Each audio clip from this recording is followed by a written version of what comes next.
This is the Shell Phone Show, showing you how to do something on the Blindshell Classic 2.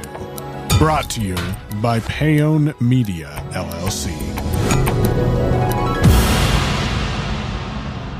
If your Blindshell has locked up and pressing and holding the star button doesn't appear to unlock the phone, the best way to force your phone to restart is to press and hold the back button.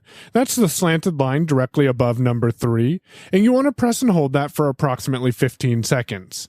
You'll feel a longer vibration, and once you feel that, go ahead and release the back button. After about 28 seconds, you'll hear the startup sound, and the phone should come back up and be operational.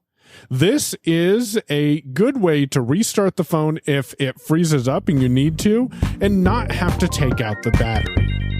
The music used in today's Shell Phone Show was thanks to Andre Louis and his shorts collection.